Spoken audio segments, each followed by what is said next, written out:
Madalas, pag pinag-uusapan natin ang World War II, naisip agad natin yung mga madudugong labanan, mga tangke at baril, di ba?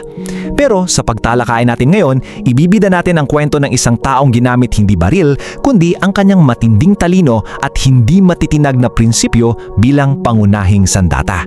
So handa na ba kayong malaman kung paano nanig ng isang lalaki mula mismo sa kabundukan ang buong puwersa ng isang napakamakapangyarihang imperyo?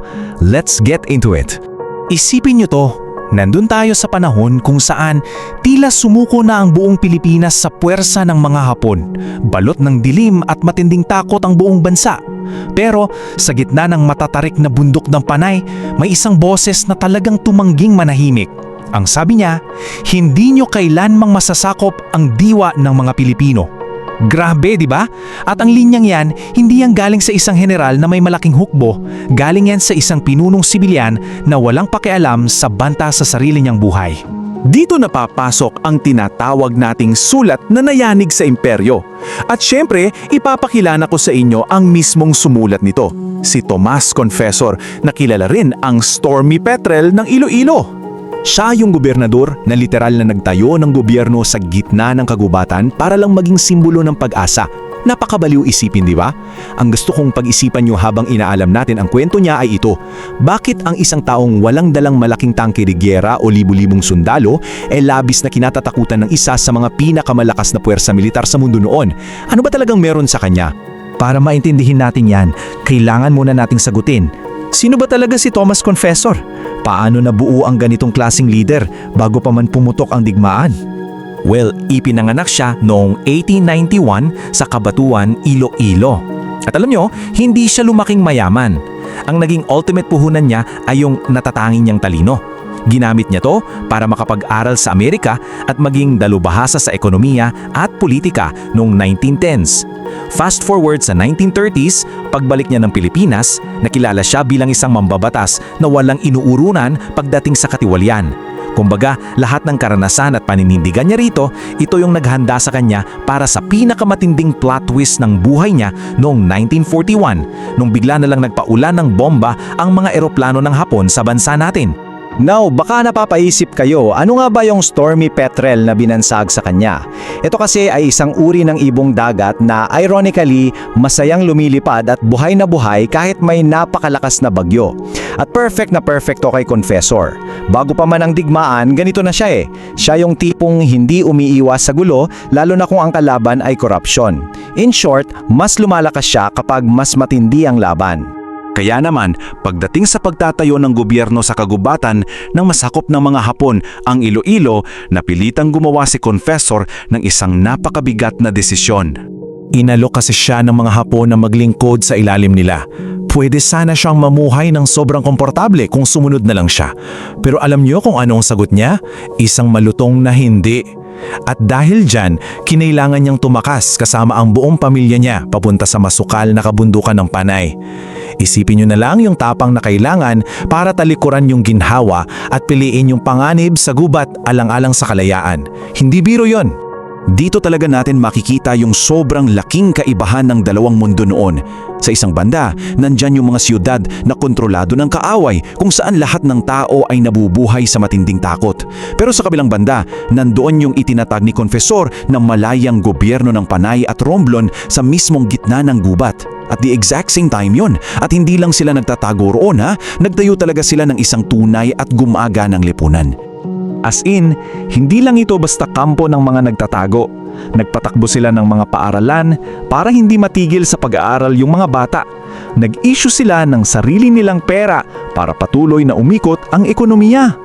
Bukod pa diyan, nagpanatili sila ng batas at kaayusan para sa mga sibilyan.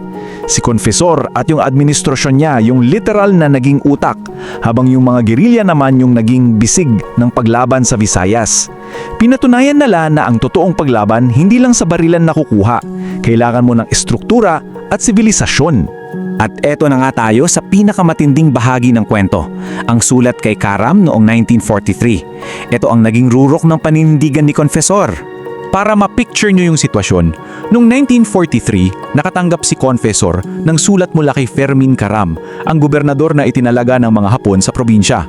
Ang gusto ni Caram at syempre ng mga Hapon ay sumuko na si Confessor.